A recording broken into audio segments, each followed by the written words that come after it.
Good evening. I'm starting a little bit early so that I can get off of here a little bit early as well. I'm going to wait and see if this live works.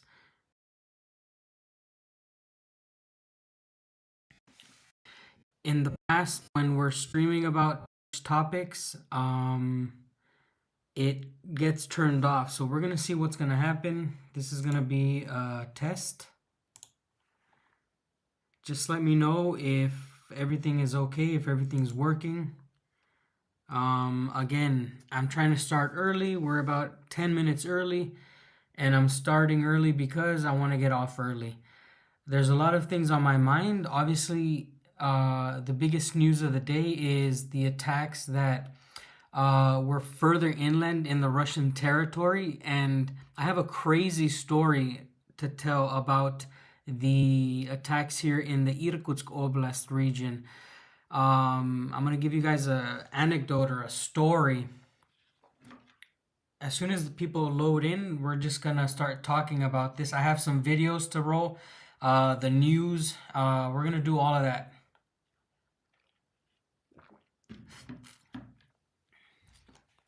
So, welcome everybody. Please let me know where you're watching from. Make sure to leave a comment. Let us know where you're watching from. I know it's perhaps early in the morning right now or afternoon in the East Coast in the United States. If you're just waking up to this news, there were some drone attacks deep into Russian territory by the Ukrainian government.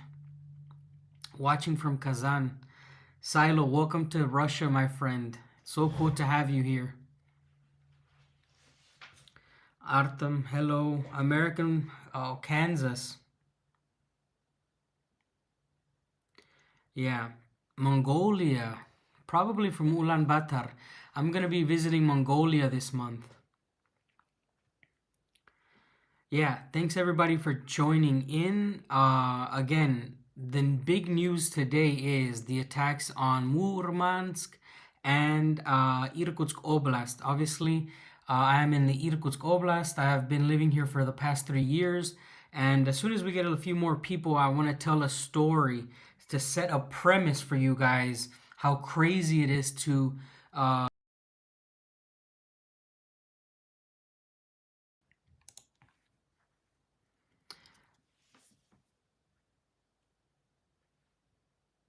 nice. Welcome everyone.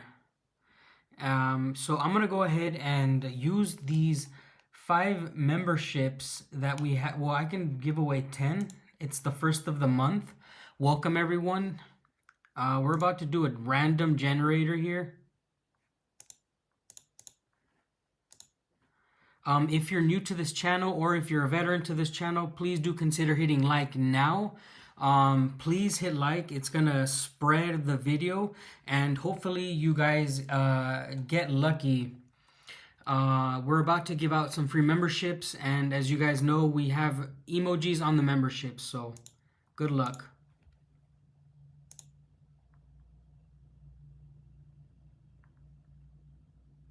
Semper Fi, another Daniel out there in Texas.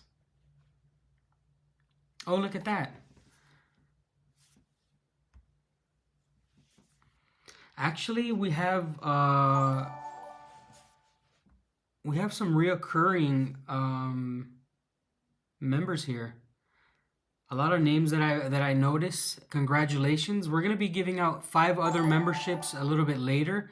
So please stay with us, all right?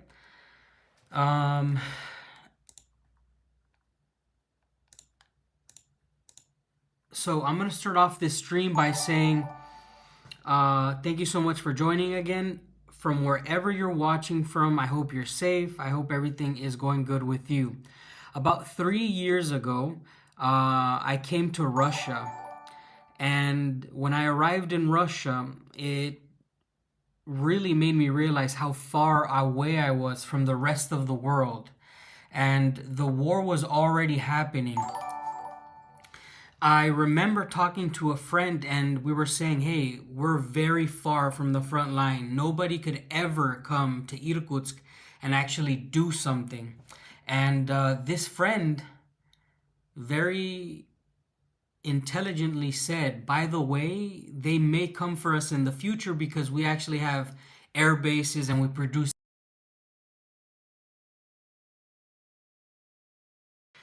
Sorry, I had a little freeze there. So he mentioned, by the way, we have airfields and airplanes, and this would be a big reason for why the Ukrainians would want to attack in Irkutsk. Now, I'm going to show you where I am in the. I've been a fan from the Czech Republic since I started. Thank you so much, brother. Thank you so much for the donation. Thank you so much for the support. I really appreciate it. And I hope you guys heard this story. So, 3 years ago, one of my friends, predicted that if we were ever going to be attacked, we would be attacked because of our airfields or our airplanes. And today, this is the news I'm going to be giving you guys. It's absolutely tragic. Obviously, I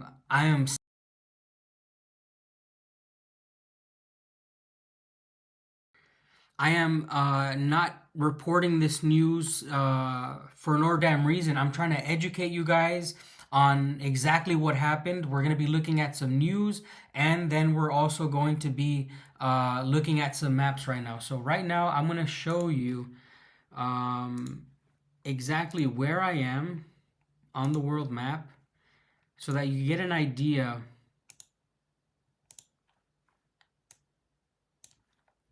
Thank you so much, by the way, for the donation, my friend. I really, really appreciate it.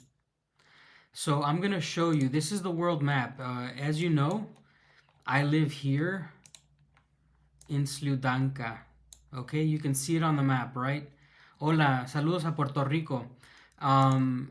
This is Irkutsk Oblast. This here on the edge of Lake Baikal, and it kind of looks like a rabbit ears up here. Just look at how far it is from Ukraine.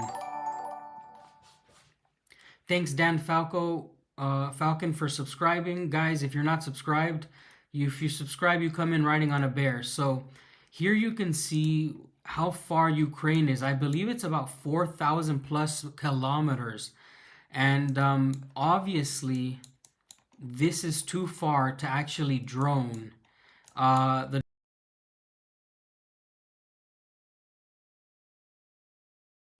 The drone attack actually happened in Irkutsk Oblast. I'm not going to show you exactly where, although I know where it hit because they named the base by its name. The news named the base by its name. I'm not going to show you on the map. I don't want any further danger, but I am in Irkutsk Oblast, and they did hit this airbase with drones. Now, these were drones sent by, they were radio operated, right? These are signal operated, and Ukraine had cells inside of Russia. This is going to probably be the future of the way the Ukraine fights because they speak the Russian language, they look like Russians, and there's many Ukrainians living inside of Russia. This could be the modern unconventional warfare that Ukraine uses.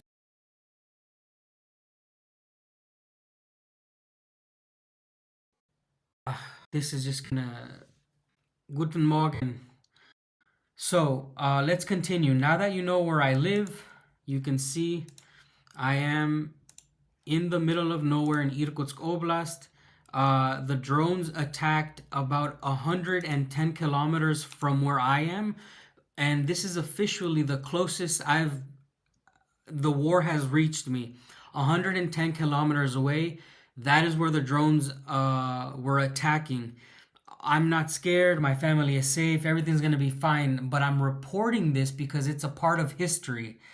This is the farthest that I think Vladivostok also got hit, but you're starting to see cells work inside of Russia for the Ukrainian government and the Ukrainian military. This is the closest the war has reached to me.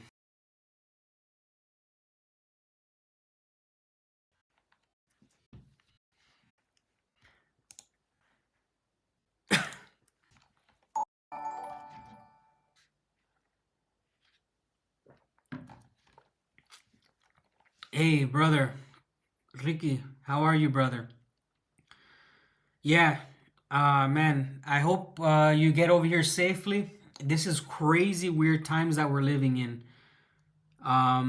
Unexpected, you don't expect to have friends just message, "Hey, are you okay?" And you get the news from friends. Uh, and I'll talk about that a little bit later of how I received the news and how it trafficked throughout everybody in Irkutsk. The community is very tight here, obviously, but yes, so Irkutsk is a very high value target. Thank you so much for donating the memberships, and brother, Russian Life, thank you so much for the membership donation. By the way, guys, if you are members, just remember we have all these emojis. We have some left over from uh, the celebrations. Everything is there for your use. So we're gonna be looking at some news reporting on what happened, okay? I'm gonna show you what the news is saying. Keep in mind, this is recent news, no more than 3 hours. The West is just waking up, or I think it's May 1st. Today there's supposed to be peace talks. Let's look at the first. Yes, there were casualties. We're gonna be looking at the news now. Let me just get it ready.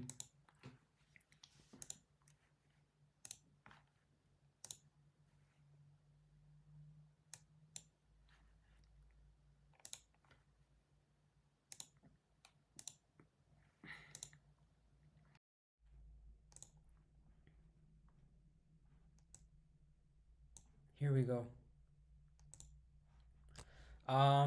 Remember, let me know what the sound is like, guys. We're gonna be watching this news together and we're gonna react to it together. If you're watching from outside of Russia, just know that it's already June 2nd. There's supposed to be peace talks today. There's supposed to be peace talks today. I have no idea how those peace talks are gonna go now after this has happened. Thanks for the donations. Thanks for the membership donations. Let's go ahead and look at this. Also, let me know what the sound is like once it starts. Now let's turn to some breaking news in the last half hour. And Ukraine claims to have hit more than 40 Russian bombers in what the country's security service says is a large-scale special operation aimed at destroying enemy bomber aircraft. Ukraine's released this footage, which it says shows a drone attack at the Belaya Air Base in Siberia. And on the footage, which I don't believe we are able to actually show you at the moment, but you can see explosions visible with smoke rising. Reports suggest other aircraft have been attacked at the Olenya Air Base near Murmansk. Well, Russian media is reporting the attack in Murmansk, but says air defences are working. Well, let's go straight to our world affairs correspondent, Paul Adams, who is in Kyiv. Paul, this is just a developing story, so just tell us what more you can add to what we've said. Yeah, it's certainly developing, and the information is coming thick and fast. You know, Ukrainians have experienced moments of euphoria when their military has conducted successful operations against major Russian military targets in the past. One thinks about the attack on the flagship of the Black Sea Fleet, the Moskva, and the attack on the Kerch Bridge, both of those back in 2022. Already people here are beginning to wonder whether what happened this morning is the most audacious operation so far. Attacks on 4 separate air bases, one of them that you just referred to, is 4,000 kilometers from Ukraine's border. The one that he's talking about, 4,000 kilometers away, that's the one we have in Irkutsk. And while you're listening to them, it's very clear that they obviously BBC is a corrupt news channel, right? But just listen to how they talk about it. It really disgusts me when it's so biased. But the one that's 4,000 kilometers away, that one's ours here in Irkutsk. The other one up in the Arctic Circle, well over 1,000 kilometers. and if the Ukrainian officials are to be believed, a very, very significant toll in terms of Russia's strategic aviation. The pictures that we have seen, and there are a lot of them around now, show drones attacking large strategic bombers parked on the tarmac in those air bases. Now, we can't verify at this point the extent of the damage. The drones involved were probably quite small ones. It'll be interesting to find out how this operation was launched. Judging by the size of those drones, it was probably launched from inside Russia, which makes the attack even more audacious than it might be otherwise.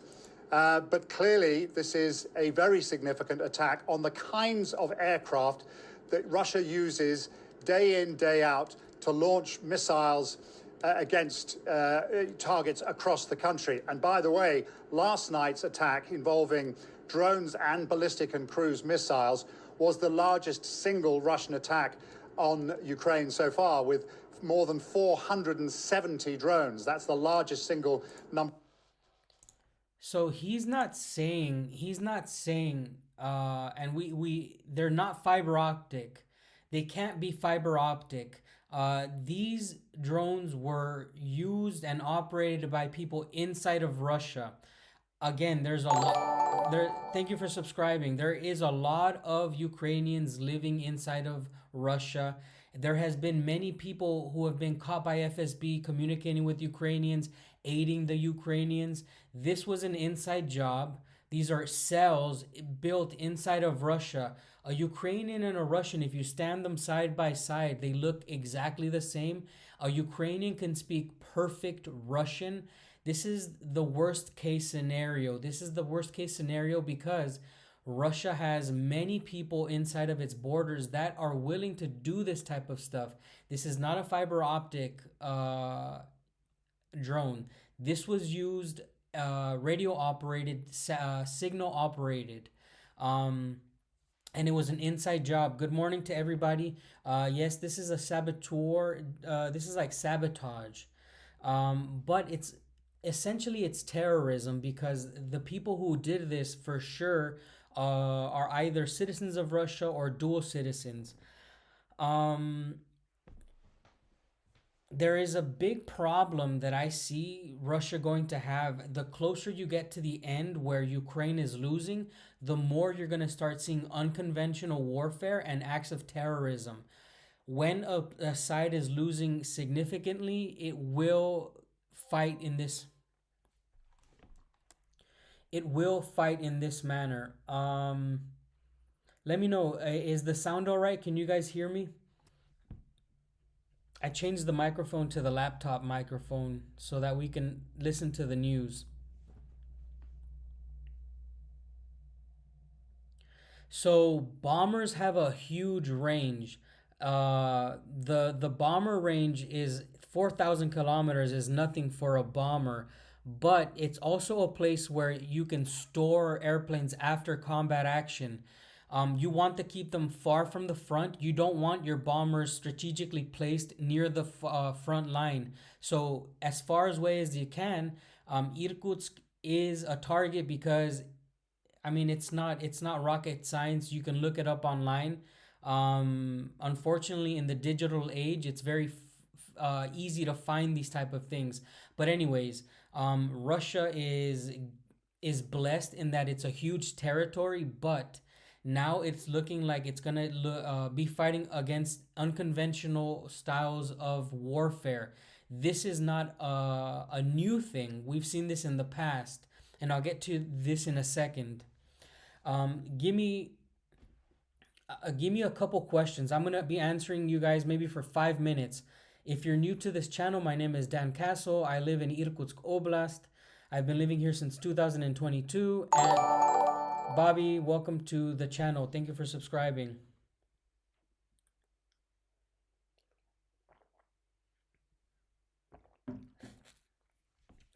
Hello, welcome, Beardy. Now, I'm going to be giving away the next 5 subscriptions to the channel. Thank you so much for watching. Let's see, how many likes are we at? Let's try to get these likes up. Guys, let's try to get to 100 likes. It is 1 in the morning here in Irkutsk, and I'm doing this for the people who are in the West who can't get the news. I'm also doing a summary for all of our Russian viewers, and I'm giving you guys an update with my own summary and my perspective in this. So, how does the situation of the conflict affect you as a civilian? So, as I've been living here, as a civilian, the laws have changed a lot because Russia needs to be much safer, guys. Russia is changing its laws for civilians and for people on tourist visas. So, Erwin, good question. Essentially, many laws have changed every year since I've arrived. A lot of laws against terrorism, a lot of laws against privacy. So my life has been affected where I have to get used to the new norm. Dan, what was the response of the local fire brigade? So I would, this is 100 kilometers away from where I am, but usually when you have explosions in an airfield, there's a special unit in that airfield. There's special units of firefighters. These are not normal firefighters. These are military firefighters that have to respond to the fire. And I'm sure that Russia has this fire crew on the field, and that is how it works. No normal firefighters can go into the air base. It's a military fire department that has to respond. It says that they didn't lose over 40 aircraft, but 40 aircraft were affected. That is what the news is reporting on. Russia is not going to report on this yet. What is Putin doing right now? Let's see. Hey, Russian Life, thank you so much for supporting the channel with your membership, my friend.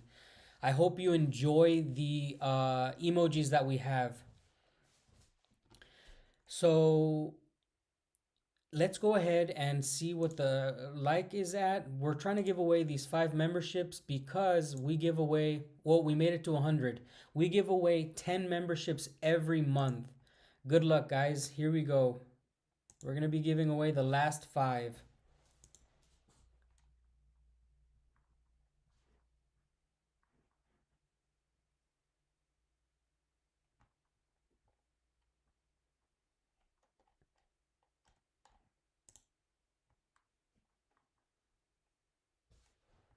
Um, it's supposed to, it's supposed to,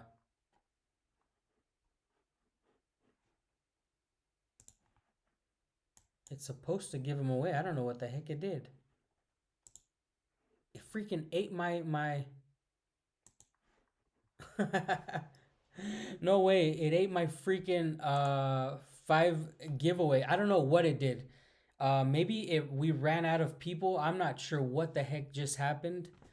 It was supposed to do it. Yeah, thank you so much. It's dirty.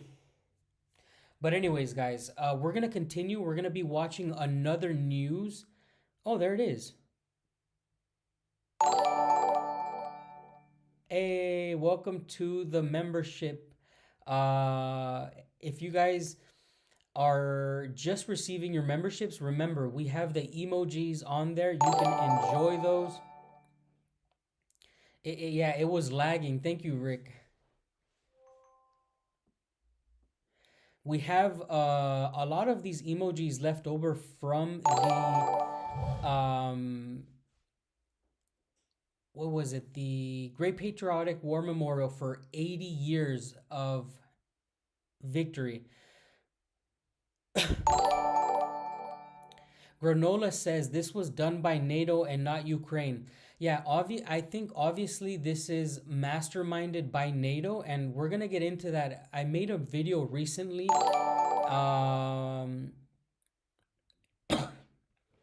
recently made a video talking about how NATO is really, really egging on the Ukrainians, and the problem with NATO is that it doesn't have the experience to be doing this kind of operation.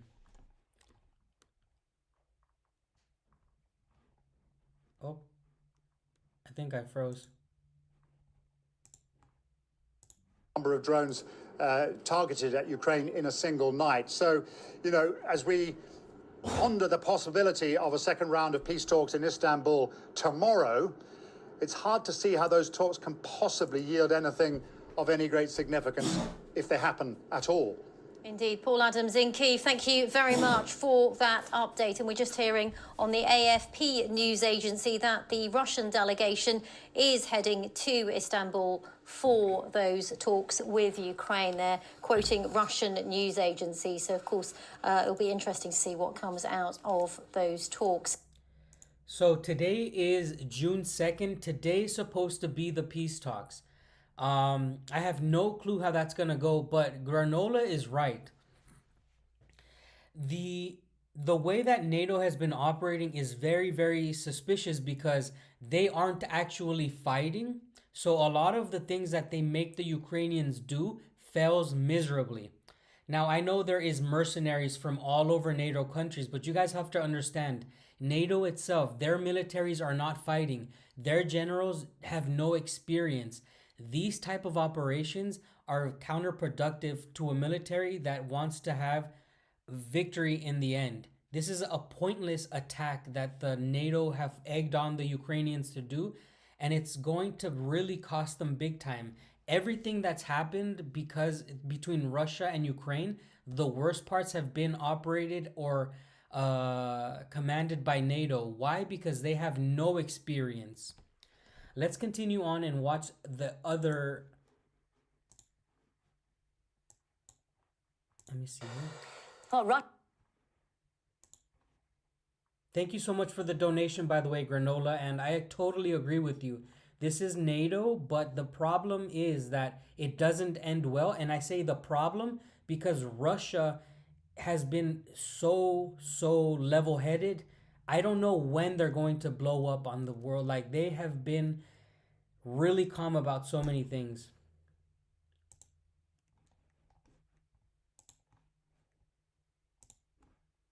Russia has confirmed multiple air bases have come under drone attack in the Murmansk and Irkutsk regions.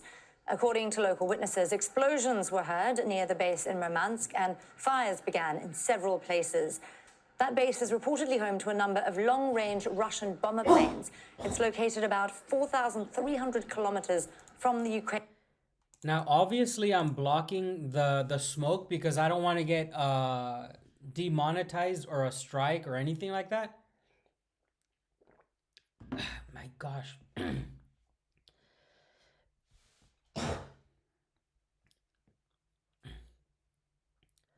Yeah, 1 second. So I'm going to be blocking the smoke and all of that.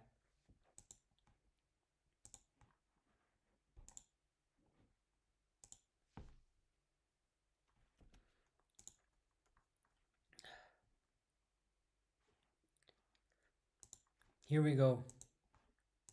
Ukrainian border. Well, let's go straight to Dorsa Jabari. She joins us now from the Russian capital. Dorsa, what are you hearing about this attack? This is obviously very, very far north.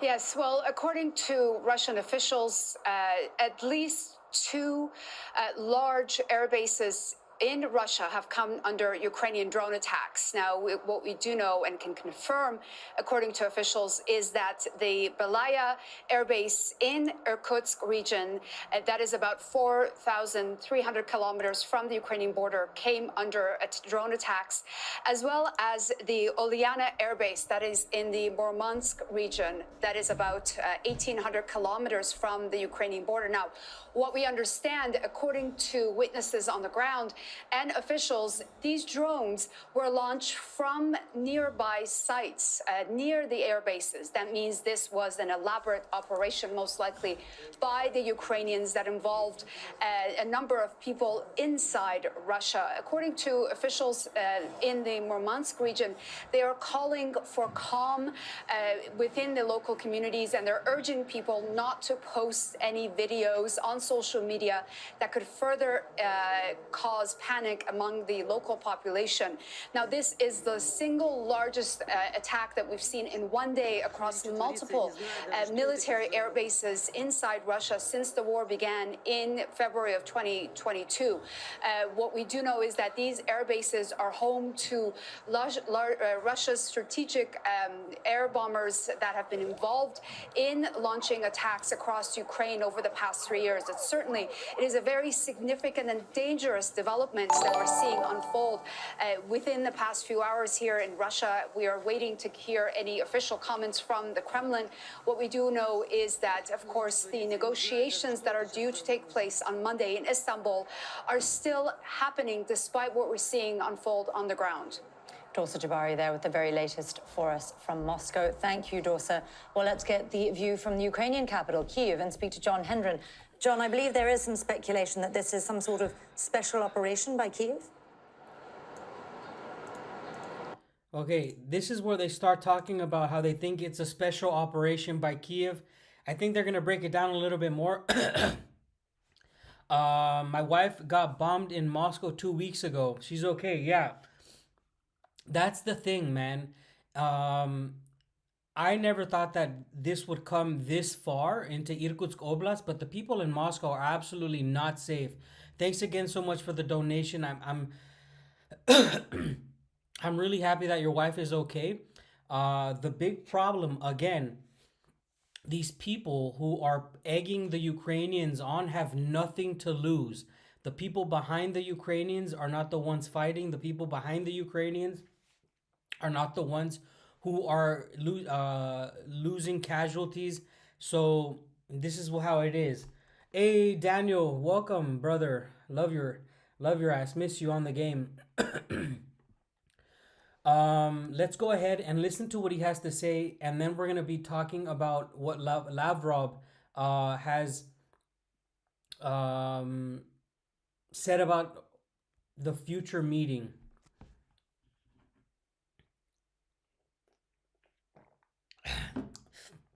I had freaking cat hairs in my throat. Here we go. Thanks again for the donations. Let's get this show on the road again.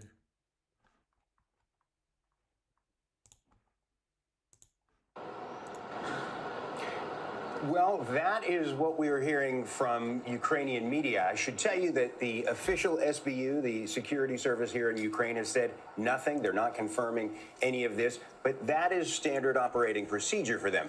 What we're hearing elsewhere, though, is that 40 planes were struck, possibly 41, at 4 bases, thousands of kilometers into Russia. We know that Ukraine in March said it had a new drone that was capable of traveling long distance. But in this case, that does not appear to be necessarily what happened. These drones, according to those local media reports based on sources, were launched from trucks. And those trucks launched the drones into the air bases and struck bombers, specifically looking for bombers that are routinely used to strike Ukraine.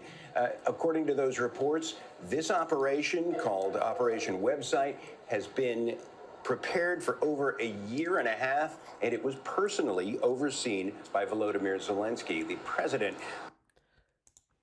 Okay, that's pure BS. The fact that they said that it was 1 year and it was something to do with by the leader, the ungrateful Green Goblin. The ungrateful Green Goblin has no idea how to command an army or do things like these. He probably said yes, do it, because he doesn't care about his people. But again, they are giving you bits and pieces that these were people inside of Russia doing the attack. They were Ukrainian cells, sleeper cells inside of the Russian territory. And they're not ashamed at all, obviously, to say that they have been planning it for so long. There are videos out there. If you're on Telegram, they're not hard to find. If you are a member, guys, go ahead and do spam the ungrateful Green Goblin emoji. Because that is what we know Zelensky as here on this channel. He is the bane of my existence. He has a damn beard and a mustache like me, and people say I look like him. I don't see it. but he's an absolute tool. I think that it is going to get a lot worse, obviously, because the closer Ukraine is to losing this conflict, the more sleeper cells that are going to come out and start doing things like this. This is what I've been telling the military channels a long time ago. I predicted this to happen a long time ago. I fought in the Afghanistan war in a counter-terrorism war. This is a war not against a normal enemy, unconventional warfare. When you have a bigger power, the smaller power usually finds out. Oh, I froze. Sorry, I froze there. The thing is that when you have a rat cornered, he's gonna pull out all of his tricks. So this is what's happening now. It's a sign that the conflict on the front lines is close to being over. So you're starting to see sleeper cells inside of Russia waking up and causing this type of stuff. Let's continue on and finish this last reporting from this news channel.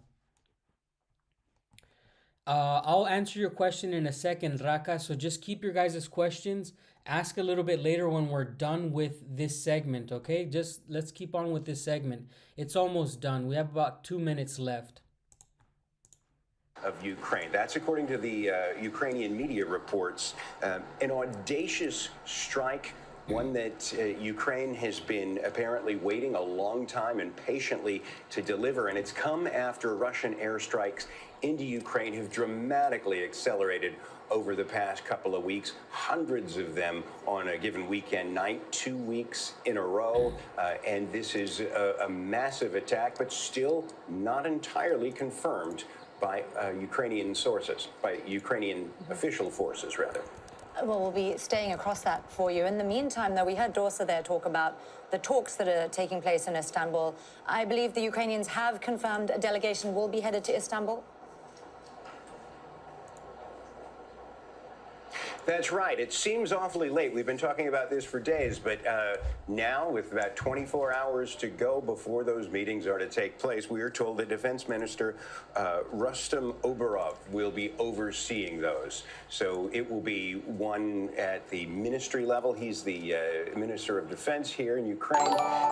He'll be overseeing it. We don't know a lot more about that, but it's looking to be a similar makeup to what we saw a couple of weeks ago when there was another meeting in Istanbul between the two countries. Ukraine says two things that it expects to get out of this concretely are another prisoner exchange. We had an exchange of 1,000 on each side recently, and then it wants children who, in the description of Ukrainians, have been kidnapped. In the description of Russians, they say they were saved from these areas that Russia has taken over in Ukraine.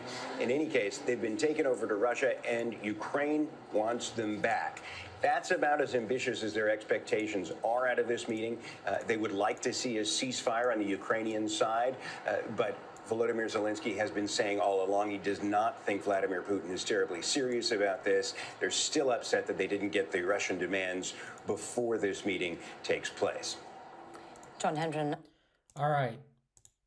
That's a lot to unravel there at the end because he did kind of say a bunch of crazy stuff. Granola, remember Trump's post last week? Bad things will happen to Russia and Putin. This was definitely yeah.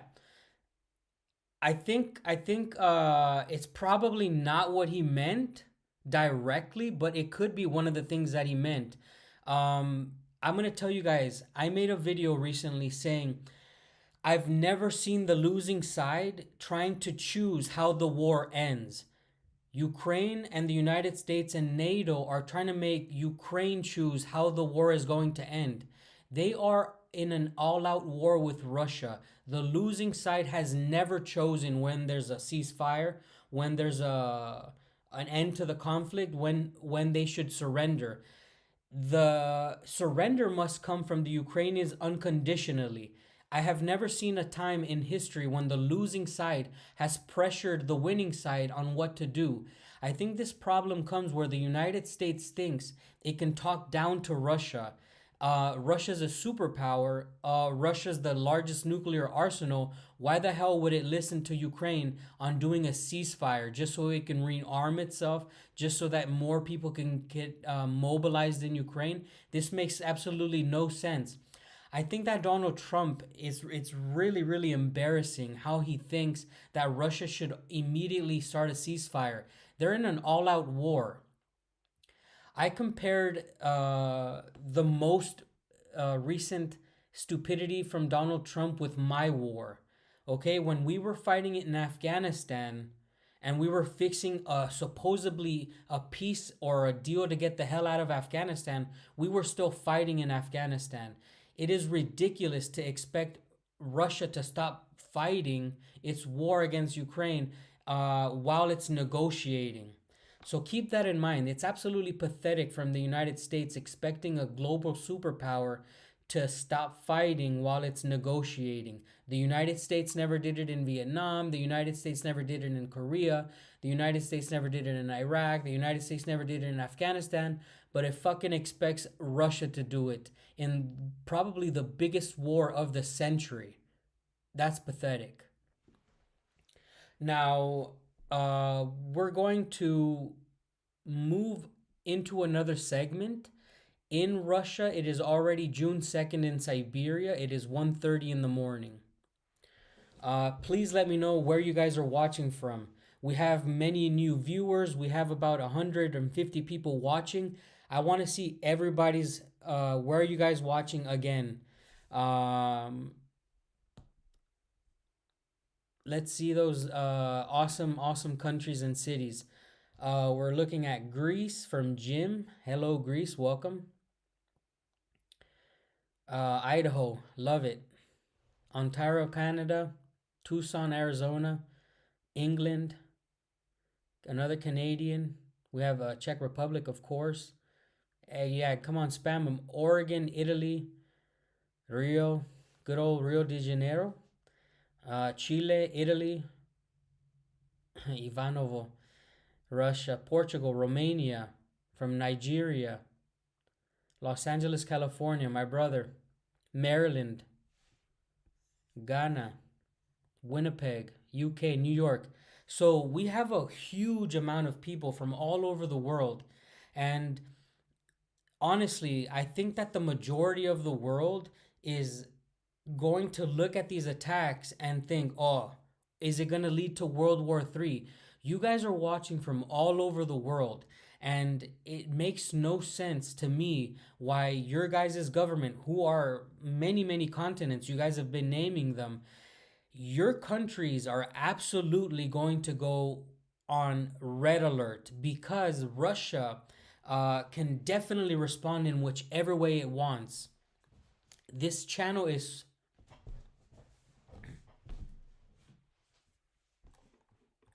Let me see, we just froze. Oh, sorry about that.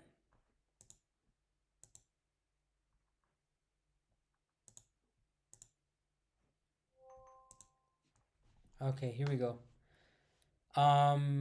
You can see, guys, how diverse this chat is. And a lot of people usually say, oh, these are propaganda channels, you know? Oh, he's living in Russia, it's propaganda. I am so happy that you guys are noticing exactly all of these countries. All right, these are, I think it was, so South America, North America, Europe, some people in Asia and Africa. Those are 5 continents, guys. Those are 5 continents. I think we were missing Antarctica and Australia, Oceania. So, guys, that is everyone. It is absolutely incredible to have 5 continents. And the only reason why we don't have a New Zealander or an Australian right now is because I think it's like 3 o'clock in the morning where they live. And I'm right now 1:30 in the morning reporting to you guys. Oh, we do have Australia. That's 6 continents. We have every inhabited continent except Antarctica. We don't count that because you can't actually legally live there year round.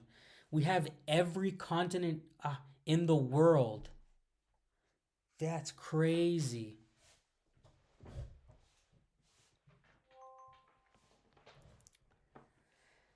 How crazy is that? Greetings from Serbia. I love Serbia, guys. But we have every continent in the world where people are legally allowed to live all year round. So let's go ahead and answer some of the people's questions. Alexia says it's 3 in the morning. I believe it. I'm telling you, it is really, really early here. I'm not gonna sleep until I'm finished. I mean, when this happened, guys, I was debating whether I should make a video or make a live. And you know, when I make a live, I just say whatever's on top of my head and there's no filter. So this is the better option for you guys. What should Russia do now? That's right. Raka asked this. So what I think is Russia needs to use every single type of armament that they have except nuclear and really send a message. Every time that Russia has been treated this way with terrorism and unconventional ways of warfare. Let me just connect this. I don't want to keep doing this.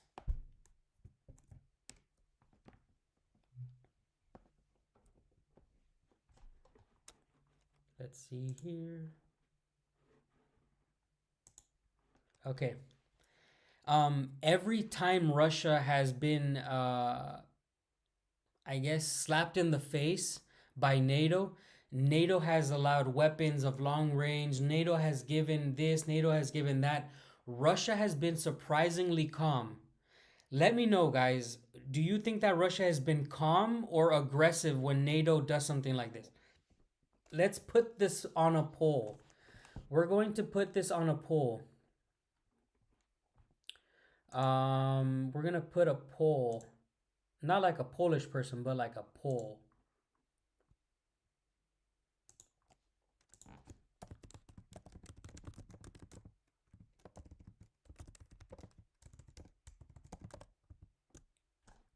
And yes, Russia's been methodical for sure, but in some instances it's been very passive. And I'm not saying that negatively. I'm just saying that Russia has actually been very passive compared to how other countries react when they are treated the way Russia's been treated. I am very surprised on how it's been. It's taken the high road so often. It's actually saved the world from World War III so many times. So guys, go ahead. You can comment on the comment section, but also go and vote. Has Russia been passive? By passive, I mean, has Russia been calm about this? Has it been cool and collected?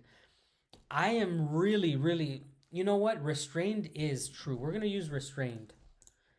We're going to use restrained. VG just gave a good, that's a good word to use. Restrained.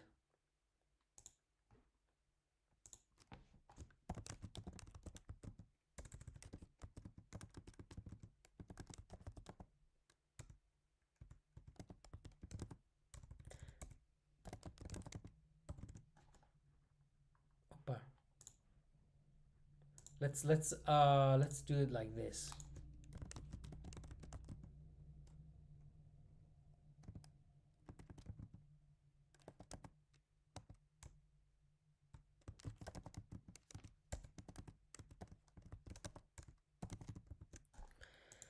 So again, has Russia been acting restrained? Has it acted restrained? Here we go. Thank you so much, brother. I appreciate you. Let's see what we have to hear. Russia did diplomacy in order to retain support from the global south. But with this latest strike, it has all the arguments it needs to turn into the world, into open war. Yeah, honestly. That, you know what? That, Ricky, like this right here is the one thing that I've been telling some people, like, what is it going to take for the day to come where the president, Vladimir Putin, finally says, oh, this is not a special military operation anymore. This is a war. And for them to declare war. I am wondering if this is going to be the line that Ukraine crosses, right? I think that a lot of people have been waiting to know what is the line that they have to cross for the president to finally say, by the way, now we are declaring war. I am so interested in knowing that. I think this should be, yes, even if he's called it a war, I don't know if there's been news where he says there's been a formal declaration of war against Ukraine. I don't know. If you know, please link it in the comments here and I can find it. I typed it bad. The caps locked. Anyways, the majority people have been saying yes. We had 70 votes. You guys have voted really fast. Now, I will say, when people talk about NATO, obviously Russia is fighting NATO weapons and NATO mercenaries, but it is not in an all-out war with NATO. NATO can do maybe 1 million, 2 million military-wise. They can send bodies to go fight, but NATO does not want to do that. So remember, there's a big difference between NATO weapons and NATO personnel. Don't get it twisted. If you're a military veteran of war or you've been in the military period, you will understand that weapons is one thing and personnel is another. Right now, Russia is fighting with Russian men and Russian, what I would say, a lot of people who have joined the Russian military are under Russian military contracts. They're not taking mercenaries anymore. In fact, they even consumed the prior Wagner. They're trying to do away with that kind of stuff. So this is Russian military forces. These are Russian men personnel, right? We are not looking at NATO men in high numbers. We're looking at high volume of weapons. Just want to make that clear because people want to sometimes confuse the two. And we know that there's a lot of unofficial NATO soldiers, but it is not in the quantities that could happen, okay? Let's be realistic.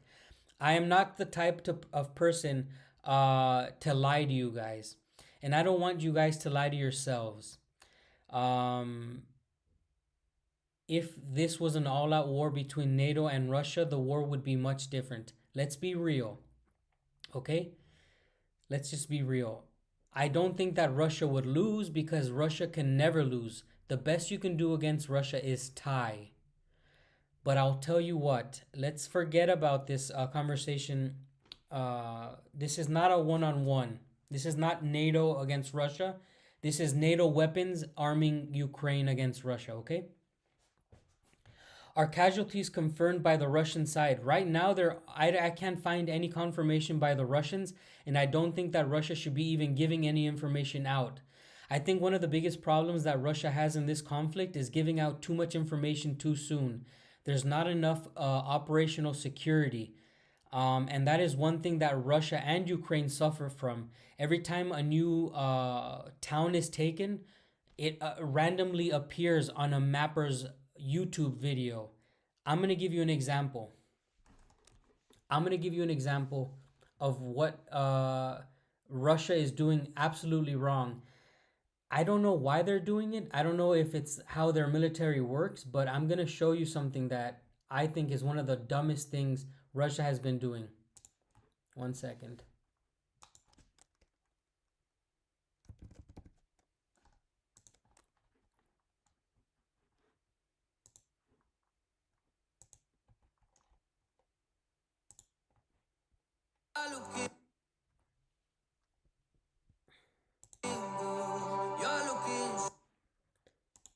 I'm going to be loading in this next video for you guys. And then we're going to give the audience a little bit more time to ask questions. But Ricardo, bro, that was such a good point you made. This is something that I've been asking myself all the time. Like I said, I'm really wondering, when is it going to be that line that they cross? And when is it going to be made absolutely clear to the world that Russia's had enough? I don't know. Moin. Moin. That's from Northern Deutschland. That's just funny. Christoph Becker. Moin. In the north of Germany, they say moin.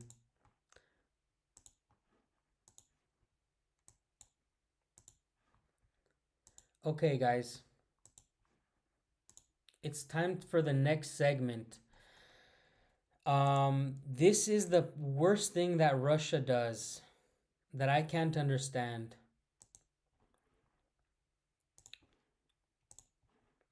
Does anybody know what video or what channel this is? I'm gonna give you guys a couple guesses.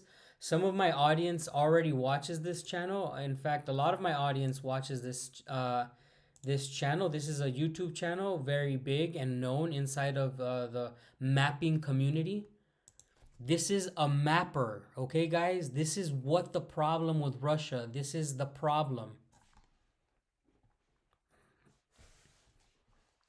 That is right. That is military summary. Granola says Putin's passive restraint has emboldened Russia's enemies. This is why he needs to act like Russia's futures depends on it, because it does. That's right. That is not Defense Politics Asia. It is a military summary, but shout out to Defense Politics Asia. I'll give you... Actually, we're going to go there. 1 second. I'm dumb for not putting on my buddy Wyatt. Shout out to Defense Politics Asia. Hello everyone, this is... Alright guys, I am not talking shit about Wyatt from Defense Politics Asia. What I'm talking down on and condemning is the Russian government and the intelligence officers in the military. I'm going to give you a brief summary. In the military, you're not supposed to carry cameras or cell phones or any digital device that can record unless you're an intelligence officer or unless your MOS, your military occupation, is combat camera. You're not supposed to take recording devices into combat because they get compromised. You're not supposed to take your cell phone. You're not supposed to take any of those digital things because you can get tracked by satellites. You can get pinpointed. Your unit can get compromised by the enemy. So in this warfare, I understand it's a modern warfare. It is, for them, it's good to record and all of these things. Posting your videos from your drone attacks on the enemy gives away your position. Operational security is insanely broken in this conflict. Another thing, every time a Russian force takes over a Ukrainian village, you'll see a Russian general reporting, "We took this village." This is the dumbest thing you can do. Tell your enemy where your front line is. The reality is that you want the fog of war on your enemy. A lot of the units actually watch these mappers. A lot of the military units, some people in the special military operation even watch my channel. I have had veterans of the war tell me, "Hey, I like that video you made." So these soldiers on the Ukrainian side are watching the news that people are producing just like this. Defense Politics Asia and frontline changes report for the past 24 hours. Very, very significant frontline change happening. I can show you Sumy front, 16.55 square kilometers. So, and we jump straight into Sumy front. So, Sumy front. This is Sumy, and the frontline change is over this area here, in the area where the Russians are launching the main offensive. And this happened because the Ukrainian mapping, Deep State UA have updated the mapping, and they have considered that they have lost Volodymyrivka, and they map it in this way, all the way stretching to Vodolahi. And this is not something that only Russia does. You heard Wyatt from Defense Politics Asia, by the way. If you don't follow him, go subscribe and let him know that Dan sent you. Ukraine also maps its losses and its victories. This is the dumbest thing I've ever seen. People want to talk about this is a modern warfare. This is the dumbest thing I've ever seen. They better go back to not reporting. The fog of war helps you against your enemy. When your enemy doesn't know where the front line is, you can envelop the enemy, you can encircle the enemy, you can siege the enemy, you can do so many things to the enemy. As long as you tell the enemy where your front line is, it's operational security gone. Okay, you're feeding the news to your enemy. Russia does it every fucking day. Every day there's a general saying, "We have taken this city, we have taken this town." I have never seen that in my life. I don't get it. I don't get it. Yeah, so if you think this is one thing. So this is how I know you're not in the military. I'll tell you one thing. Sorry, but with thousands of recon drones all over the front line, satellite spy planes, it absolutely doesn't matter what the Russians post. It absolutely does. It absolutely does, because the people in the front line, dude, the people in the front line literally have their phones and they're recording and they're posting things on Telegram. 100 meters away, a Ukrainian has many Telegram channels he can see, and he can see where they are. If you stop posting shit, it doesn't show up.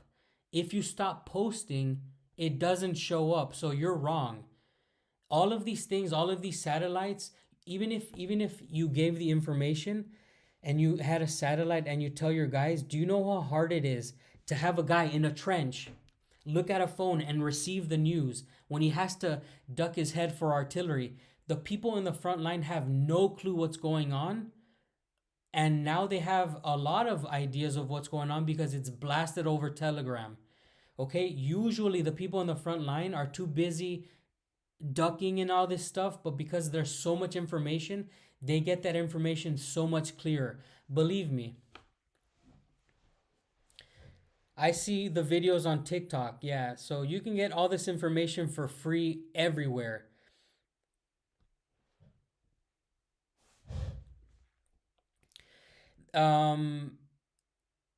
Just to prove you wrong, I'll tell you one thing.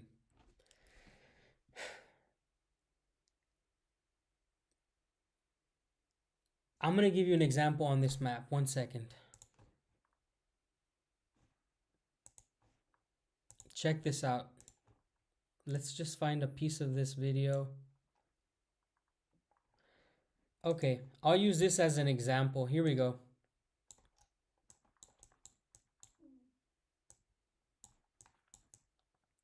So I'm going to use this as an example. Do you guys see this triangle here? On the Ukrainian is the blue, okay? Do you guys see this little pocket here? I'm going to give you an example of how the war works. Right now, and these mappers are very accurate.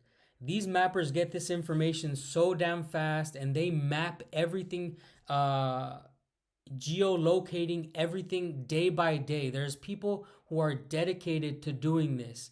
The Ukrainians in this triangle here, they don't know that they're in a pocket. The Ukrainians in that pocket do not know they're in that pocket.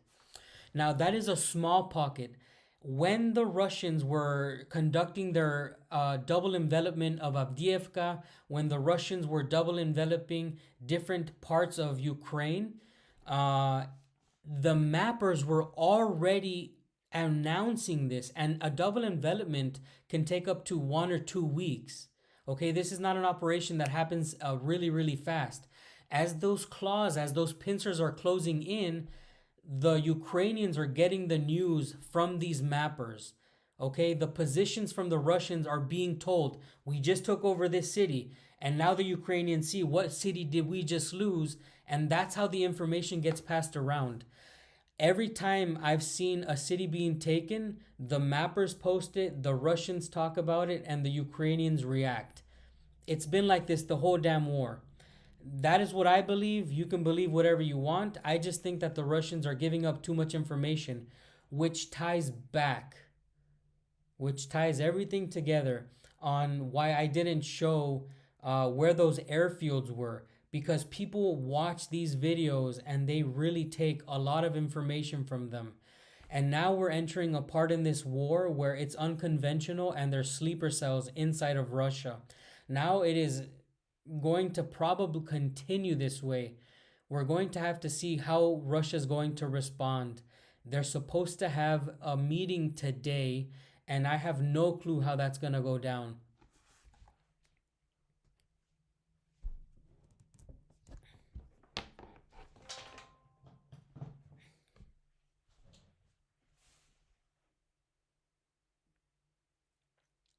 There's no way they're a month in delay.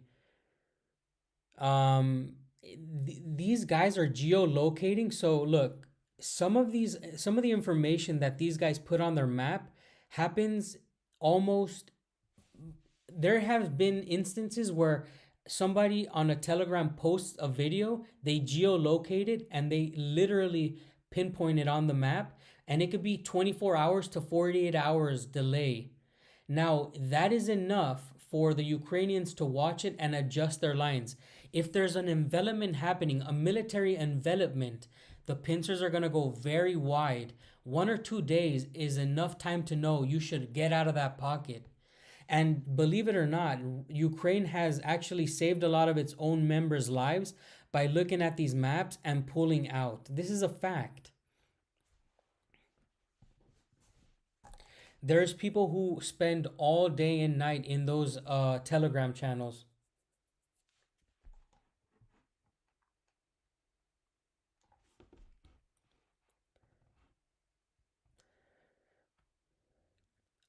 When I was in Afghanistan, we had GoPros, but we were not allowed to send anything out of out. We're not allowed to publish anything, and we were not allowed to send any files outside of Afghanistan. We had cell phones, and we were not allowed to send any messages. Whenever somebody died in combat, the internet was shut off because we did have cyber cafes in Afghanistan, and we didn't. Whenever somebody died, I think it was called River City. All of the electricity for the Wi-Fi would go blank for days. Nobody was allowed to communicate with the outside world. You weren't allowed to tell anybody that somebody had died. Sometimes you were in River City for months at a time. If there was big operations, no communication with the outside world. I am pretty sure that if Russia had an opportunity to keep operational security, they would probably go back to it. But I think that they're so used to it now, the way they're doing it, they're not going to change. But yeah, that is how it is. So Ricky says, if it turns into a war or anti-terror war, yeah, there's gonna be different rules of engagement for sure going on forward.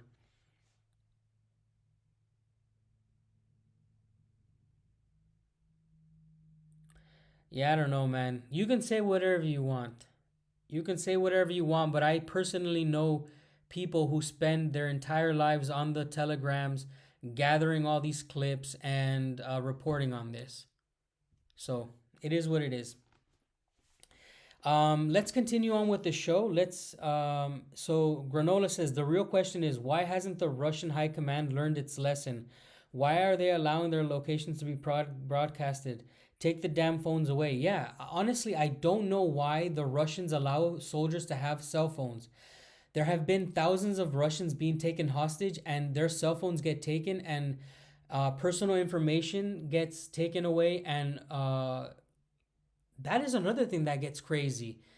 Ukrainians have captured so many cell phones from the Russians on the front lines. They're calling people back home, extorting them, making videos of them harassing their family. The Russian military is a little bit unprofessional in this. You shouldn't have cell phones in a trench on the front line. I don't understand what's happening there. Again, I don't know. I don't know if it's illegal or legal in the Russian military, but you shouldn't have cell phones. The Ukrainians abuse when they capture cell phones. I have seen videos where they call the people's families. Can somebody who served in the Russian military let me know if this is something that's normal? In the American military, you're not even allowed to have a cell phone in training. You're not allowed to take a cell phone into the field. You're not allowed to have even a camera. I mean, operational security is huge. We're not allowed to have any sort of recording device when I was in, at least. Maybe it's proof to show who started World War III. Yeah, I don't know. Andre says, for conventional troops, this is normal. Well, that's very interesting. When conscripted, do Russians get to go to boot camp? There's no conscription right now in the Russian military. Russia is still operating on a volunteer force. So I don't know, man. All the people who volunteer do go to boot camp in Russia. Let's see what we have going on here, guys. We've been streaming for about 70 minutes, which is pretty low for our long term. I'm going to put a video on for you guys while I go to the bathroom. This is going to be Sergei Lavrov talking about the future meeting they're going to have. 1 second. Just going to take a bathroom break here.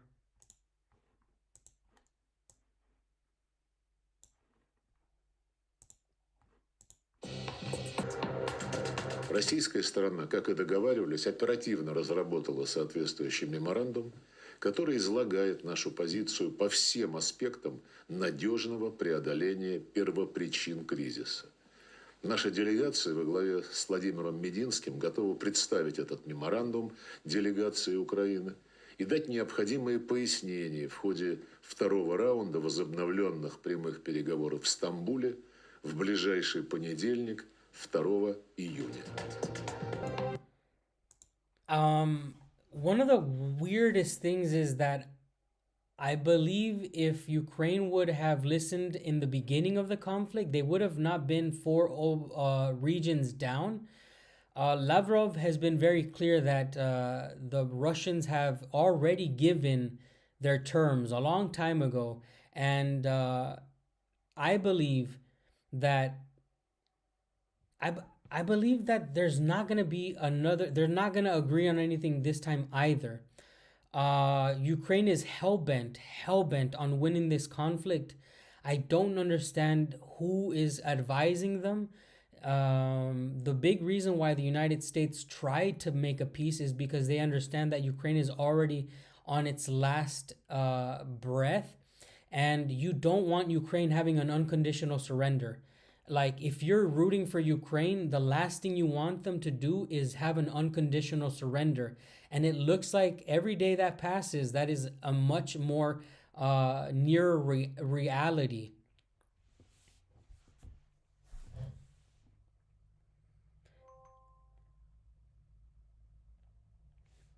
Yeah, everything is good. Thank you so much for joining, my friends. Hey, thank you so much for that donation. Holy crap. Alex Glanz, gracias. Thank you. Thank you so much for the support. I'm about to give you guys my my summary, I guess, of what has happened. Okay? From the beginning of this conflict, we know that Boris Johnson, the beginning of the 2022 version, because we know that this is going on since the 2014, okay? So I believe that since Boris Johnson came and said, fight till the last Ukrainian, that probably sealed the fate for Ukraine. That had to have sealed the fate. I think that set the precedent of what was to come when dealing with the Ukrainians. And they like to say that welcome, thanks for subscribing. They like to say that it's the Russians who are not looking for peace.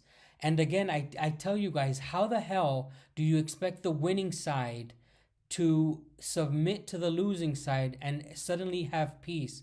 The precedent that they set up with Boris Johnson has kept going over and over again. When Biden was president, they continued to arm Ukraine more than ever.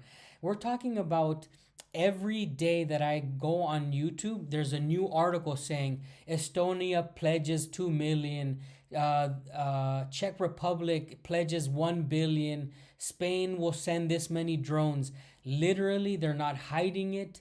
They have been setting the precedent ever since Boris Johnson said fight to the last Ukrainian. Every day I log into YouTube, there's a new article showing how much more people are sending from all over the world. Ah, and I froze in a funny way. Now, people understand the following. Russia, man to man, I'm telling you right now, it would be very hard for Russia to take over all of Ukraine. We would be seeing terrorist attacks beyond belief. The further that, let me just put it this way, Russia should never cross the Dnieper. Okay, Russia should never cross that river. It should always stay on the other side. You don't want any problems on the other side. There's going to be a horrible, horrible peace in the end. This is not going to end well anyways. Ukraine has been radicalized for the rest of its existence, guys. There will never be a nice peace. The Ukrainians are radicalized for the rest of their existence. You can take that to the bank. Take it to the bank, guys. The truth is, Ukraine has been radicalized. They will have a sour taste in their mouth when this is over. They have lost so much land that they've become probably the third largest country in Europe now. They used to be the second. Now they're pretty much smaller than France. And they're working their way to being smaller than Spain and Germany. Ukraine went from being the second largest country in Europe to being smaller than France. So think about that, guys. Think about it. They have been radicalized. There's not going to be a good peace, but Russia should not really abuse Ukraine.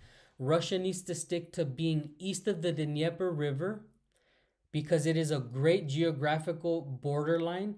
And this whole talk about taking Odessa is a horrible plan.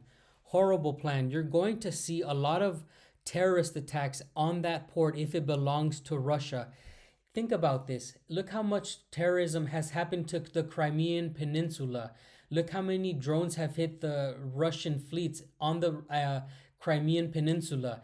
If Russia takes Odessa, it's going to be a stage for the next Ukrainian-Russian war.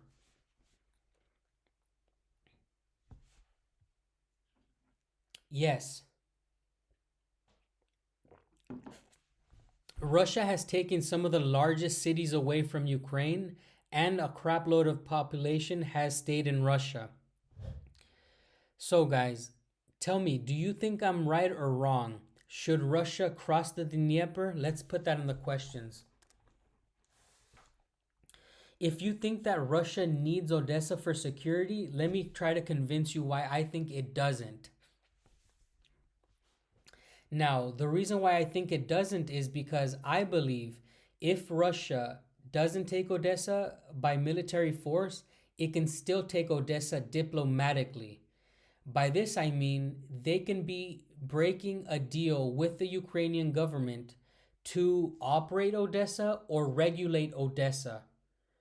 If they take it militarily and they put people there, it's going to be a horrible position. You're encircled by the rest of Ukraine, and you're going to take terrorist attacks. Take that to the bank as well.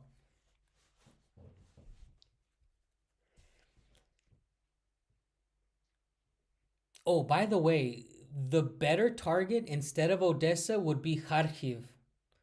Kharkiv, the city, would be the crown jewel of this entire conflict. If Russia was I honestly don't know what Russia is aiming for right now, but if they want to seal Ukraine's fate, all they have to do is take one more city, and it's Kharkiv. This city is the largest city outside of the eastern or western part of Ukraine, rather. It is the largest city on the eastern side that is left. It is also very close to you. Oh, I froze again. It is very close to Russia, and Russia needs to really buffer its border there. It really needs a buffer zone. Uh,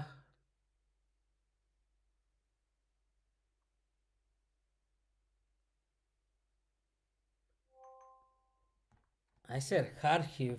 I don't know. I didn't say Kharkov. I think you misheard me. I said Kharkiv. I don't know any other way to call it. I've never seen Kharkov.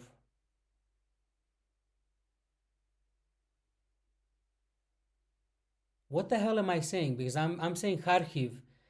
Should I not say Kharkiv? What the hell?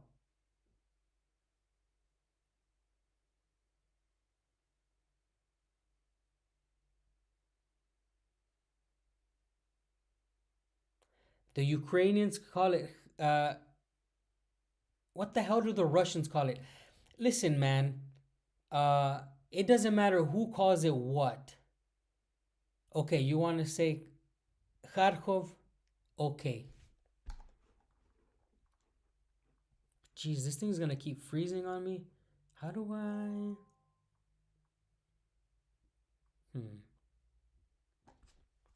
Car keys. Listen, I honestly don't care what I call it. The Russians have a way of saying it. The Ukrainians have a way of saying it. Some cities are even named different things under the Russians, Soviets, and I'm not gonna get into that. I'll call it and it's not the bit rate. The thing is that my computer stops talking to my cell phone. I will call it Kharkov just for you so it doesn't bother you. But anyways, let's see. Now I lost my train of thought. Oh yeah. So Kharkov would be the best objective for Russia as it is the largest city on the eastern side, and it is the crown jewel that is left over. And it needs a buffer zone. And it needs that buffer zone because in recent history, we've been seeing a bunch of crazy stuff happening in that direction. Let me do something about this. 1 second.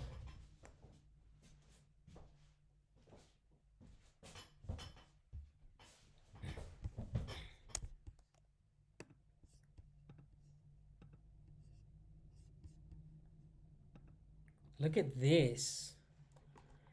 This is such a horrible camera on my...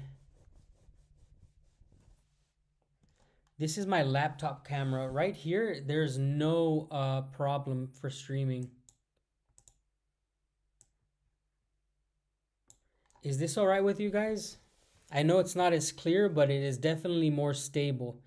And I think we're not going to have any issues if I stream from here.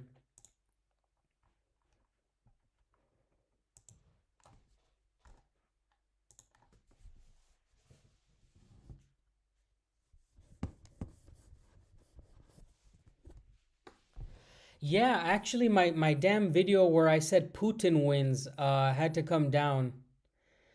And, you know, it was one of my favorite videos, to be honest.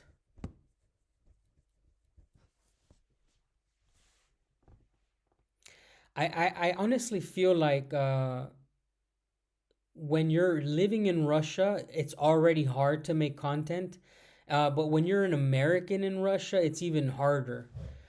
There's no way of getting through the algorithm if you're someone who's starting off like this. The informational war is really hard to go when you're on this side, but it doesn't matter. To me, the most important thing is that when I do post videos where I tell people what I'm thinking, I do usually get some pretty decent replies. People like to talk.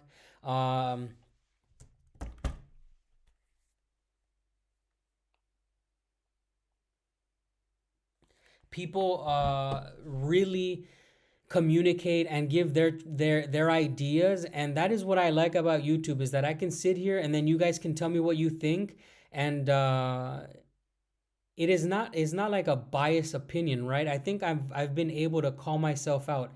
If I feel like I'm doing something wrong, usually I'm pretty humble about it, and I say, okay, I effed up there, I did it wrong. And that's what I like about our community. The people who are watching this channel usually call me out on my bullshit.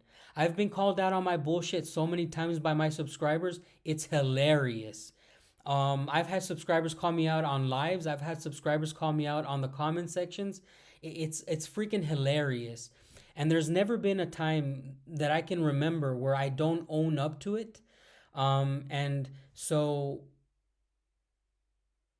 the video that I made, I think, got reported because I talked trash on Donald Trump. And I never expected Donald Trump to end the war, but I didn't expect Donald Trump to act like a hypocrite and say that he wants Russia to stop fighting. He wants Russia to stop uh, bombing Ukraine. Dude, you're a world leader, and our country has been at war for so long, and we've never asked other countries to stop fighting, and we've never been asked ourselves. That's what the video was about. I never expected Trump to end the war, but I never expected Trump to be a hypocrite and talk so stupidly on camera in the news. So that was my problem. I don't think Trump is there anymore. I think, like, mentally, I called him Joe Biden 2.0. He's literally rotting at the same rate as Joe Biden, and that's what my video was about. That's what it is.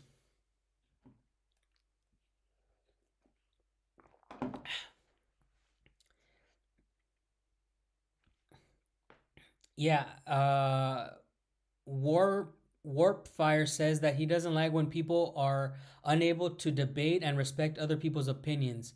Yeah, I personally do like getting called out. So if you guys ever have the opportunity to call me out on my bullshit, please do it.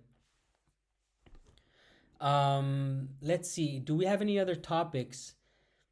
I'm happy to answer some questions from the crowd. It's been about an hour and a half that we've been streaming. We've constantly had about 100 people watching. Thank you so much for supporting. The donations also, thank you so much. They mean a lot to me. It's really interesting to see how many people have been on this live for this long. As long as you aren't trashing Russia or Putin, isn't it pretty safe to make content? I've trashed Russia and I've said things about Putin. Literally on this live, I've talked about the bad things that the Russian military is doing. So I am not that kind of channel. I think that I'm playing it very safe by saying the things that I know are not gonna take me to jail. For instance, you can't just say, I want to cause harm to this person, right? This person should unalive himself. This is illegal even in the United States, in England. A lot of Western countries have more censorship online than Russia. So if you think that I'm not being, how would I say it? If you think that I don't judge Russia and the West equally, no, that's not me. I do this shit as real as I can. Let's see. Patrick Yan says, I voted for Trump all 3 times that he won, but still often call out his dumbass takes. Yeah, I've never voted, but I think that this time more than ever, it's crazy how gone he is up here. Andre says, we are quite critical depending on how we criticize. This is actually encouraging. So let me tell you something, guys. I've lived in Russia for 3 years. I've been told personally by people with power what is the limits of the things that can be said. The same thing has happened in the United States to many people. There are limits to what you can say in the United States. I have been told my limits in Russia. My limits in Russia limit me to threatening people online, causing harm to people, inciting riots. The same shit, the same laws that YouTube gives me are the laws that I have to follow on YouTube in Russia. Russia has the same rules. You're not smart if you come to Russia and then randomly start saying, "Oh, we need to unalive this political person in Russia. This person in Russia is this, blah blah blah." If you go online and you talk trash and you start lying, then you can be jailed in Russia.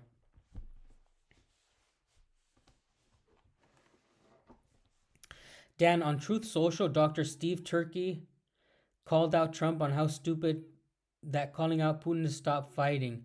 Yeah, that's ridiculous. Yeah. So good that people are calling out Donald Trump because he has absolutely gone crazy. Aviluv, thank you so much for subscribing, guys. By the way, if you are not subscribed to this channel, every time you subscribe, you will ride in on an awesome bear with Vladimir Putin.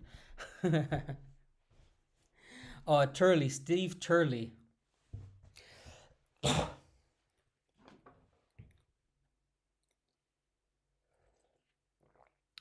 We just have Vonda signing in saying, I never thought anything would happen this far into Russia.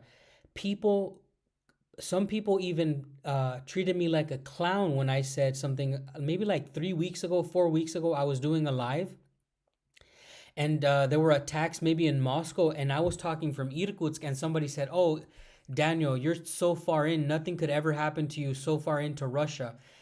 The thing is, I'm not scared about it, but I know it's possible. And when I talk about it, it's because I know that Ukraine will go into this type of warfare. The closer they are to losing, the sleeper cells will start waking up.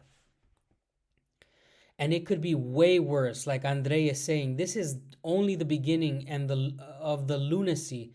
Guys, Ukrainians, if you stand a Ukrainian with a Russian, they look the same and they speak the same language.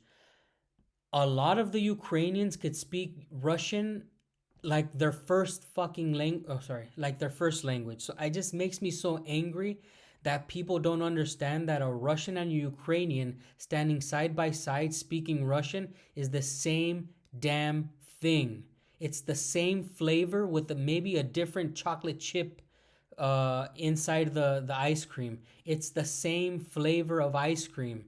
So you have sleeper cells all over Russia. They say they've been doing this for years. They've said they've been planning it for years. This is what I'm talking about. Greetings from Sweden. About Trump, I noticed that it's better to judge him for his actions and not from what he says. So sometimes when you say some things, that is your action. I'm just saying, sometimes when you say some things, it defines you. Some words are much louder than actions, in my opinion. When you say something that's so stupid, it defines your intelligence. That is my opinion. Let's see. Hey, Dan, what do you think about possible response for the attack? So what will happen before after negotiations? What about some... I don't think that it's going to go nuclear yet. I don't think that it's going to go nuclear yet.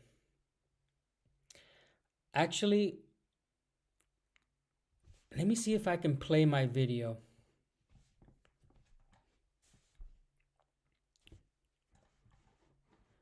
I'm going to see if I can load for you guys my video that I had to take down.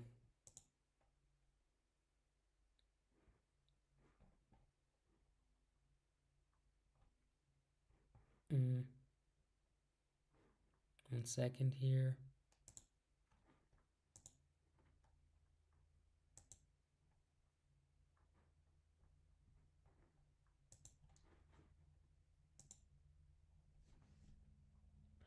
Why can't Russia block Starlink? Look, man, to block Starlink, you literally have to go into Space Force. You'd have to go into the Space Force realm. And I think this is why they even invented the Space Force. So you can't simply block Starlink. You cannot jam Starlink. It is in the skies. It is satellite driven. It is too much. Alex, I think that the best thing that Russia can do is probably invent its own version of Starlink. Um, I think that there are very, very rich Russians who can invest in such a technology in launching more satellites into space. The Russian space program could essentially start creating something like this, Glance. The only way to counter Starlink is having your own Starlink, okay? There is no way to block it at this point. Sorry.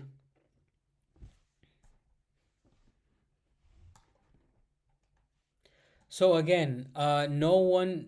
When I said that judging someone by by what they say, not what they do, sometimes is required because sometimes what people say absolutely defines their intelligence. If you're an ignorant person and you're always saying ignorant things, you don't need much action. There's enough action in your lips to define you. The moving of your lips is the definitive action. I hope that makes sense to some of you guys. I'm not the type of person who's going to judge you by what you say normally, but if what you say is very crazy, that is your action. What I'm doing now, la la la la la, that's an action. Okay? Good night. Good night. Have a good night. Thank you so much for joining us.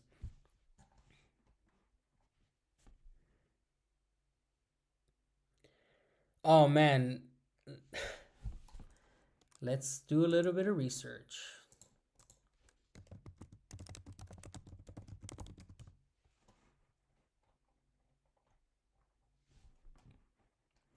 Okay. So here we have Tristan Davis saying that you can actually jam Starlink. Obviously, it works on frequencies, okay? But the range of frequency to guess what the hell it's operating on. And here it says Starlink is a satellite internet network that relies on thousands of satellites in close proximity to Earth's surface.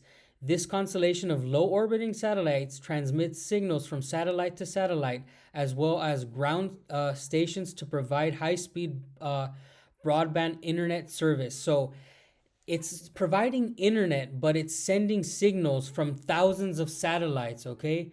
Thousands of satellites at different frequencies. How do you get a jammer that's going to stop that? How do you get a single jammer in combat to stop that?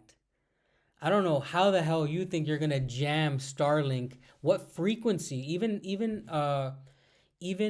normal drones are not fully knocked down by some jammers. You know as well as I do that there's different frequency levels, and to get all of them correct, it's ridiculous.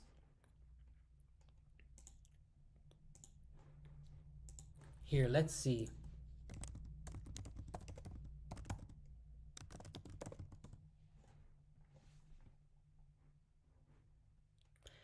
Any signal that intends to jam Starlink needs a precise aim into the antenna. This requires the attacker to get close to the Ukrainian troops in visual range of the terminals.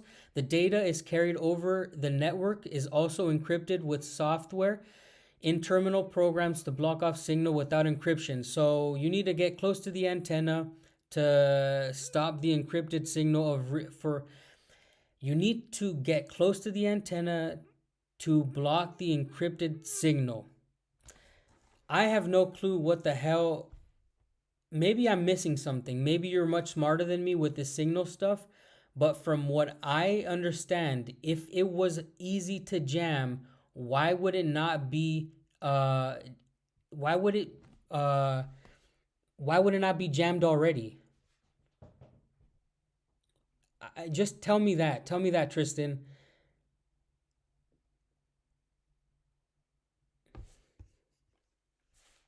I understand maybe I'm too dumb for this, but from the signals that we had, um,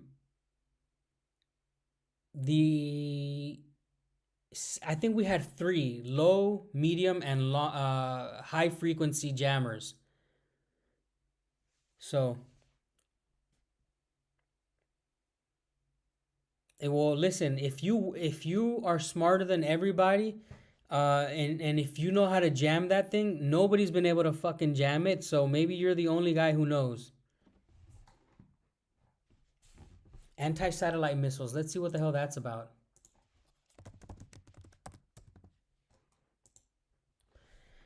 Okay, an anti-satellite missile or ASAT is a weapon designed to destroy or disable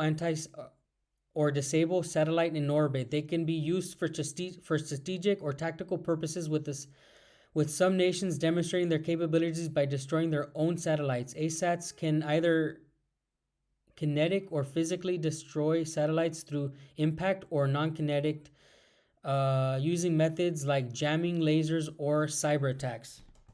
Yeah, well, that's what I would do if I had to freaking do it. That's what I was saying.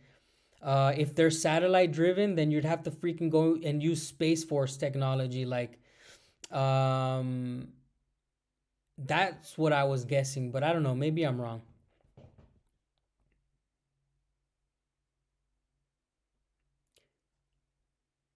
Who knows? So, guys, let's continue. If let's end this conversation. I'm gonna say that I don't know. Okay, I don't know how you jam Starlink, and if you can jam Starlink, why haven't they jammed Starlink?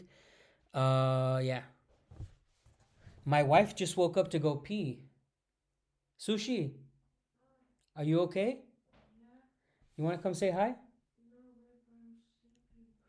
So, my wife is. Are you 5 months pregnant now? Okay, guys, I'm gonna give you guys an update on my wife. My wife is 5 months pregnant.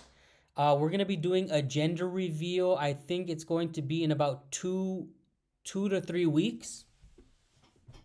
We are going into another ultrasound this week. I'm gonna be visiting the city of Irkutsk. My wife is 5 months pregnant. We're gonna get the really good gender ultrasound, and then we're gonna be doing a gender reveal. And hopefully in October, I'll have my first child here in Russia. 3 years of living in Russia, I've gotten married, and we're having our first child.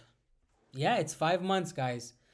If you guys haven't been keeping up, I've almost been live streaming for so many days. Yeah, brother, I have no I have Che, по-русски Majwesh? What the hell? What the hell is that word? Oh, no, that word.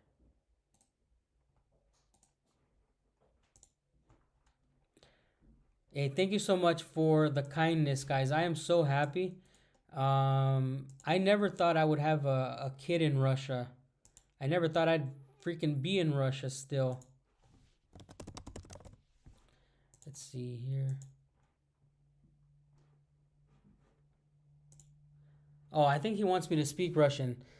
Я не говорю по-русски. Yeah. Нет. Я американский. Я говорю по-испански и английски. Thanks, Tristan. Thank you. Да. Я не знаю. Я учу русский, но это сложно, да? И это английский канал, это нет русский канал. So, я не знаю. Like I said, jamming is possible. All right, if it's possible, maybe they'll jam in the future. I have no clue. We're gonna move on. My wife is doing good. I am so happy that she's healthy.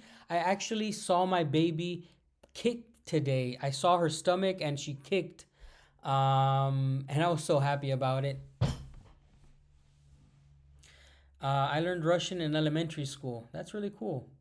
We're rooting for a girl because I've been wanting my like I was raised by a single mother, and I believe women are absolutely strong.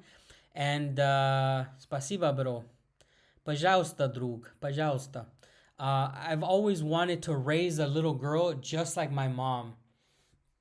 I think that the world's always wanting boys, but I would be okay with a boy or a girl. It doesn't matter to me as long as the baby is healthy. But I always told you guys that I wanted a girl because my wife's mother died. 10 years ago, my mother-in-law passed away, and I want a little girl so I can name her the same name as my mother-in-law. Ksenia's mother had a beautiful name, Larisa, and I've always wanted to give my daughter the name of her grandmother, her late grandmother. This is one thing that I truly, truly wish, and you guys know I have a lot of honor in my heart. The big reason why I stayed in Russia, why I'm living in Sludanka, is because the widowed father of my wife would be absolutely devastated if I left Russia. So I live here in Russia because of him. Yes, and that is a little summary about that. So let's continue on this live. I think I'm going to be streaming for maybe 20 more minutes. It'll complete 2 hours. So let's just play whatever you guys have in question. Go ahead and ask. And Tristan, welcome, brother. Welcome back, and thank you so much for being part of the community. Hi, as a person who loves Russia and support Russia, I think Putin is a coward. He's just waited till Ukrainians do anything they want. And so this, when I see messages like this, I feel like you're like what are those people, provocateurs? I think you're trying to provoke or incite a fight. So you have to remember, President Putin is responsible for the Russian Federation and the world at this point. If it reacts irrationally, it can lead to World War III.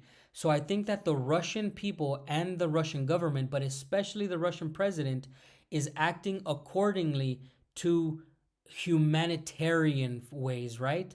Russia does not have the luxury of lashing out like the United States, because Russia is responsible for saving the world by not overreacting. The world is more important for the Russians. So that's how it works. Then, ты хорошо поговори русский. Нет, Niet. It's not good, brother. It's not good. I can read and understand it, but no, it's not good enough. Ksenia's dad must be thrilled to have you as a son-in-law. I love him. I love him so much. One second, let me show you something. Have any persons of interest or suspects have been... I have no idea. I'm going to have more information tomorrow when more news comes out. Then I'm going to make a normal video about it and report on it.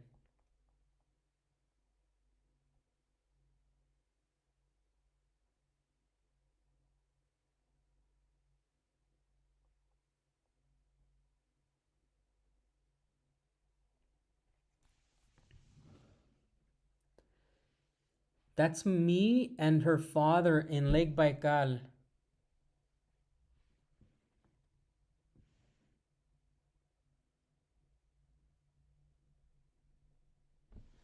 That is my father-in-law, who I love so much. He's in his suit all the time. Now, because of him, I'm always in my Gorka.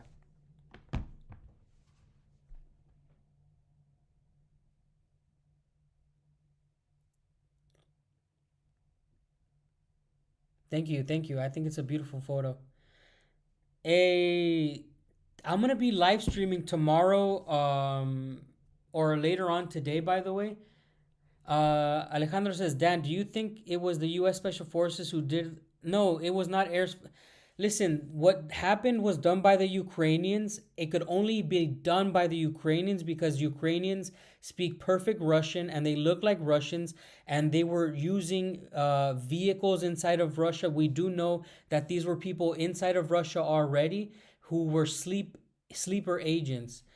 For Christ, hello Dan, watching my friend. It's always a pleasure. Hey, it's always nice to have members hop on here and say hello. Thank you so much for supporting the channel. Guys, we have about 10 minutes left. I'm gonna be streaming. One second, let me show you something.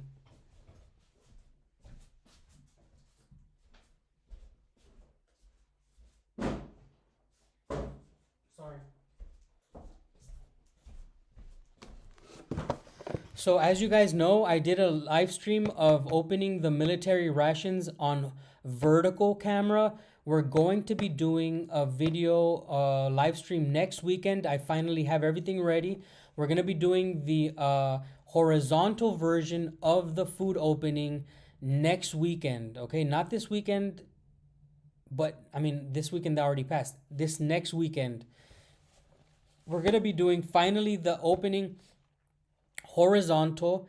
A lot of you guys have been asking for me to stream horizontal. What I'm going to be doing now is some vertical, some horizontal, because my channel's kind of dying. So I need to keep the viewerships up, and I kind of need to have the hours put in. So some of these I have to do in vertical, some of them I have to do in horizontal. I don't really enjoy making videos anymore because it's very hard to get a new audience or get my videos pushed out to you guys. I think that it's too much YouTube suppression. It's better to just talk live, speak with you guys. I have had the blessing of you guys. When you guys donate, it does help the channel a lot. And I just think that live streams are the way to go for me. It's just too hard. So when I live stream, I can't get shadow banned because the regular audience comes back, and usually we have 100 people, 80 to 100 people, the regular viewers.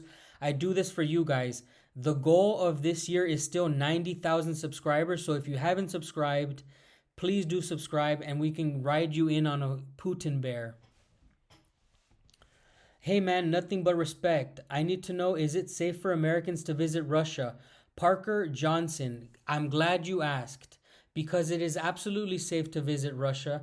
And I'll tell you what, if you're ever worried about if it's safe or not, I'm going to give you a Telegram channel you can join, which is ours. And there you can ask all the questions you could ever have. We have up-to-date information on how to travel to Russia. We have up-to-date information on how to get money into Russia. We have up-to-date information on everything you need to know about Russia. And that's why it's called The Russian Experience. I have pinned it on this live. You can click it. You can join it. It is The Russian Experience. You can contact me directly there. A lot of you guys are probably already in the Russian Experience, and I talk to people regularly. We post pictures about our life there. Yeah, it's really cool. Join our Telegram, guys, if you haven't already.